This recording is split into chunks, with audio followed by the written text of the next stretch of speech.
Thanks for coming by. My lesson today has to do with two individuals that met Jesus on two occasions. One was at noon, and the other was at night. One was a big shot, the other was a little shot. They both found themselves in the book of John. They follow each other in John 3 and in John 4. The big shot, he's a religious insider. The little shot, well, it's a lady, and she's a moral outcast. The big shot is a moral all-star, a leader of the religious establishment. The little shot, well, she's a total social misfit, an outcast, and she's a woman. Have you heard of them both? Maybe you've never heard them linked together. When you hear their story, they should be both linked together because they both say the very same thing. The two encounters appear one after another in the Gospel of John. And the writer, he wants you to consider them together as a unit. At first glance, the two people, they appear to be so different. Their connection with Jesus are so dissimilar, but it's what they have in common that links them together. That's my lesson. The two I'm going to describe are really telling you, people that live in our world where you and I live, just the very same. Nothing has changed. The name of the one we know, his name was Nicodemus. The other one, she's unnamed. We don't have a name for her. You've heard of her only as the woman at the well. I'll begin with the little shot first. We'll begin with the woman. Her record is in John 4. It's an encounter with a woman at a well. Jesus is traveling with his disciples through Samaria, and it's a town outside Judea. When Jesus gets to the town, he sends his disciples off to buy some groceries. They're hungry, so he sends them on his way. Jesus is tired. He's thirsty. He sits down beside a well. The Bible tells us it's the 6th hour. That means it's at noon. The heat's 95 degrees, no wind, scorching day, no shade at the well. Jesus has no way of getting water out of that well. He doesn't have a pail. Then comes a solitary woman to draw water. And he says to her, "Will you give me a drink?" The Samaritan woman says to him, "You're a Jew. I'm a Samaritan woman. How can you ask me to give you a drink?" Note, Jews and Samaritans were bitter enemies. They didn't talk to each other. Many centuries before, one half of the Jewish population from Jerusalem and Israel were sent into Babylon. They were the conquered. The other half of the Jews that didn't go, they stayed home, but they intermarried with the Canaanites. That created a brand new tribe called the Samaritans. They joined parts of their Jewish religion with parts of their Samaritan religion, and they came up with a strange mix. Samaritans. They were like the Jehovah's Witnesses of the day. Result? Racial inferiority, hatred, and heretics. That's the first reason Jesus shouldn't have been talking to this woman. There's another reason. He was a man, and it was scandalous for a Jewish man to speak to any strange woman in public. Because it's noon, and it's hot, and it's in the heat of the day, town women did not go and draw water at noon at that well. Why was the woman out there anyway at that hour of the day? No other women in the village had gone. The reason is because she was a moral outcast. She was the town prostitute in her society, and she made her name distinct throughout that whole village. And she was a wanton woman with a sordid reputation. Listen to Jesus now as he speaks across all that hatred, all that racial barrier, all that cultural barrier, gender barrier, moral barrier. He's a male, she's a woman. He's a Jew, she's a Samaritan. Jesus reaches across all that human divide to make a connection with this woman. Back to the text.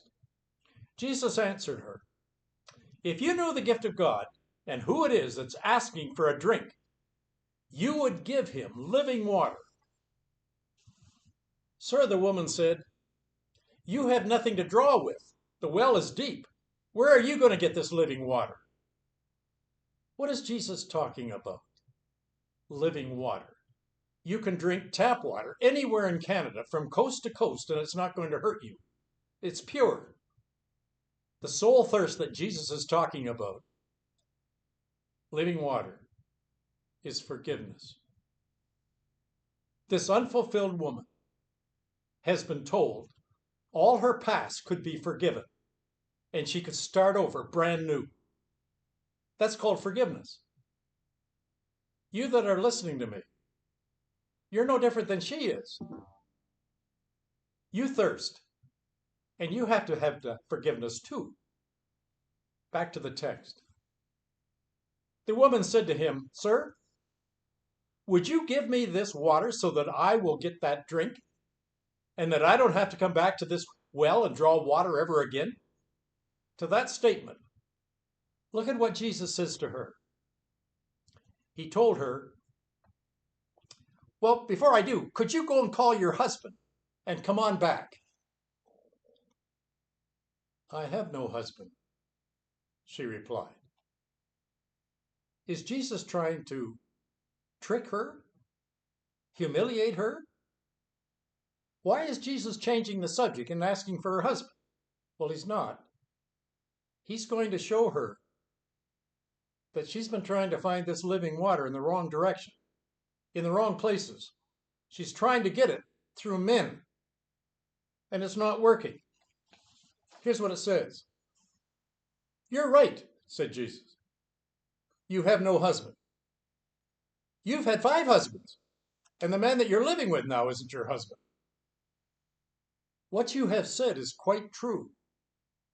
Thanks for telling me the truth," says Jesus.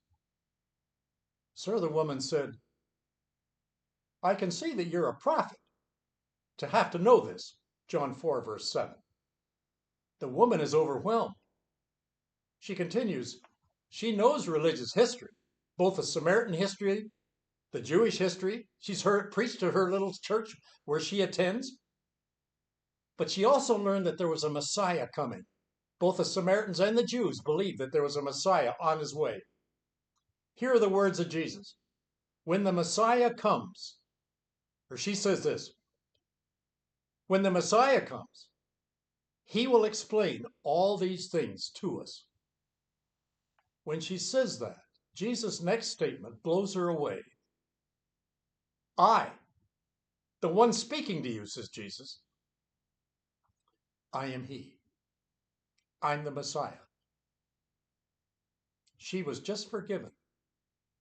At that moment, she drank the living water there before Jesus' eyes. That's my story, the little shot. Now come with me and I'll show you the story of the big shot. John 3.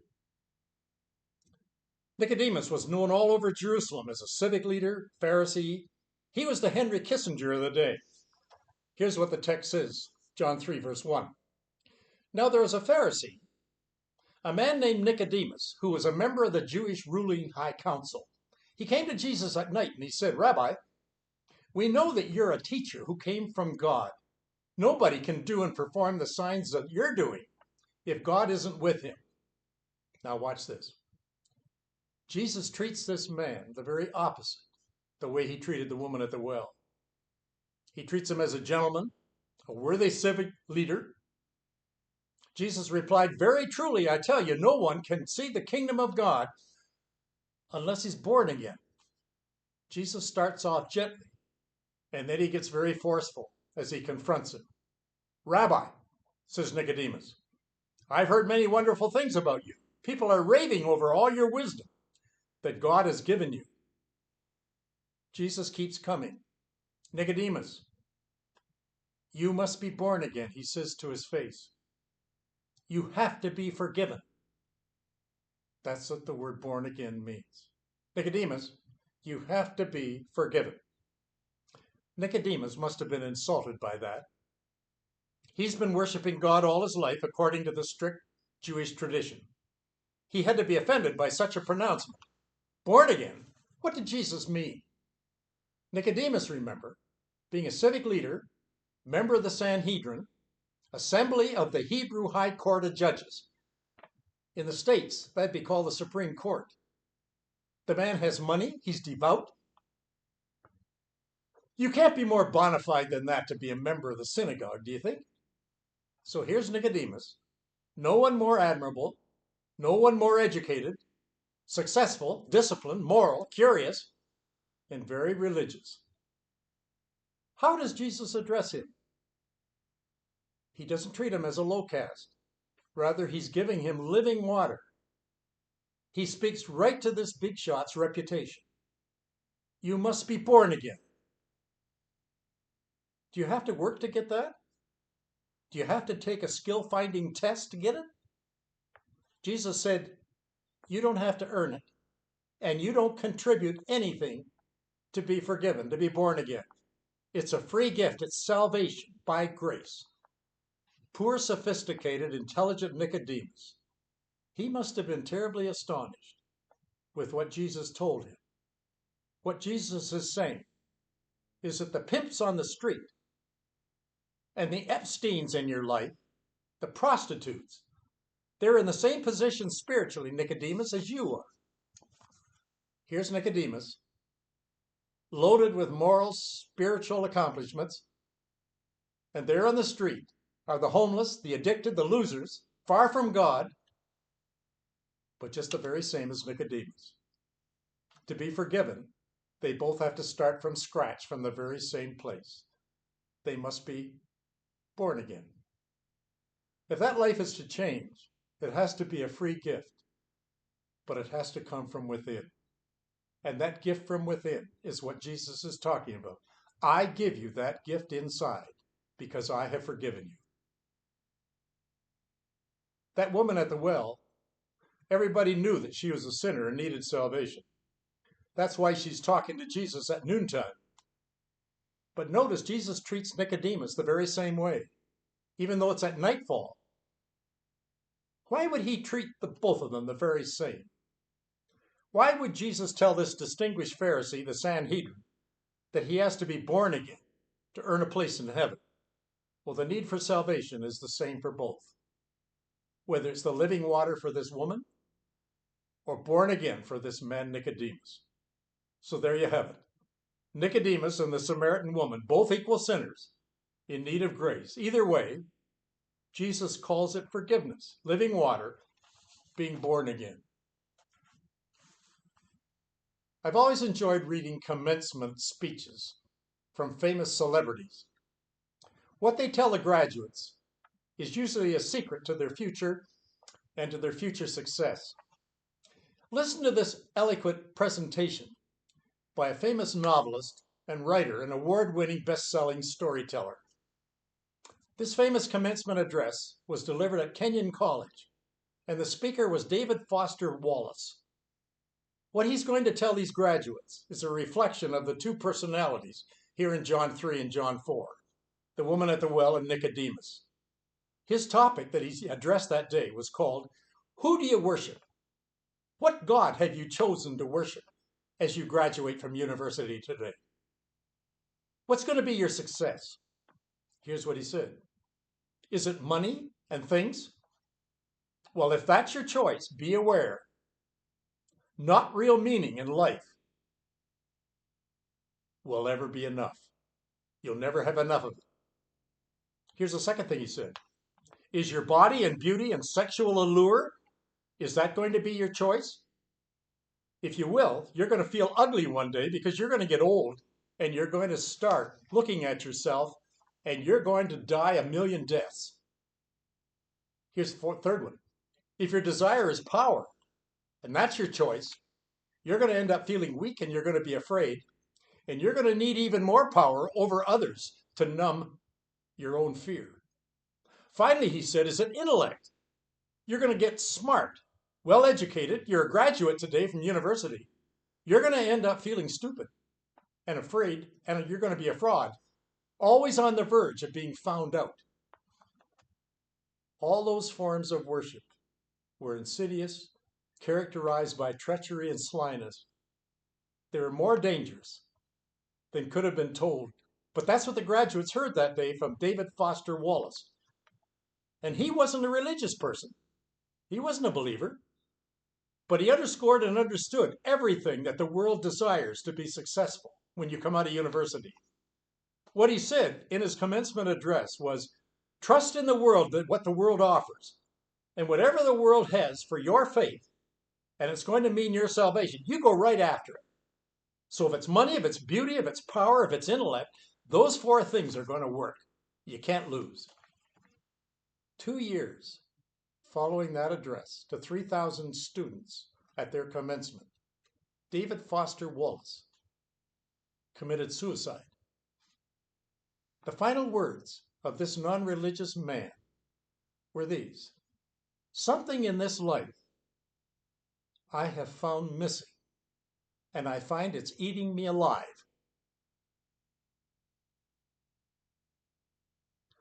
He said, this worship of mine is going to lead to a tragic end. Money, beauty, power, intellect. Jesus said, unless you drink my living water or you're born again, you're never going to be forgiven and you're not going to see the kingdom of heaven.